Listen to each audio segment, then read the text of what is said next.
Well, it's not just our area feeling the effects. Across Montana, high winds are causing trouble from downed trees to power outages, and MTN has crews out capturing the impact. Here's a look at what's happening elsewhere across the Treasure State. This morning, Butte seeing damaging winds, knocking over trees and fences, even cutting power to some neighborhoods, including Butte Central High School, where students were released to their parents in the elementary school. And also in western Montana, violent winds toppling trees and leaving a trail of destruction. In Hamilton, the line of trees fell almost simultaneously, a frightening scene for anyone nearby. In Missoula, trees crashed onto homes and part of the roof at Jefferson School was ripped off. Thankfully, the building no longer houses students. The storms are also snarling travel across the region, with several highways closed due to downed trees and blown over semis.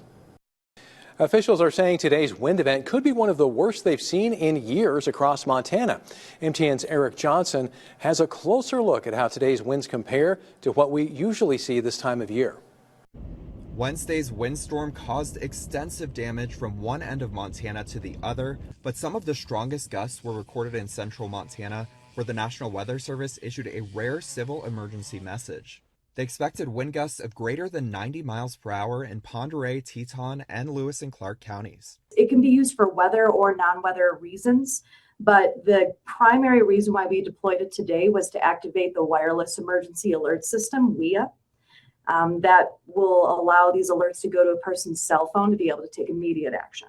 The National Weather Service coordinates with county emergency managers to decide to issue this rare alert. This was the first time the Weather Service has issued a civil emergency message since December of 2020 during a similar wind and dust storm between Great Falls and Havre. But what made this event so widespread, impacting nearly every corner of the Treasure State?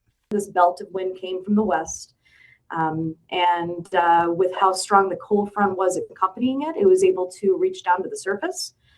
But this is what makes this event unique, is that this is more of a prolonged wind event. It's the entire day that we're experiencing these strong winds. This event was also unique because it didn't just hit the plains. Some of the typically protected mountain valleys experienced destructive wind gusts too, with 70 to 80 mile per hour gusts recorded in the Helena and Gallatin valleys. The more complex topography make it a little bit difficult south of Great Falls.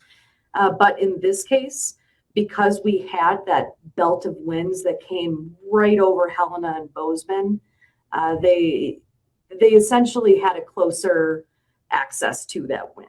This all stems from an extremely active Pacific weather pattern, one that has been pummeling the Pacific Northwest with flooding rains, heavy mountain snow, and high winds. We remain in the same very active Pacific weather pattern.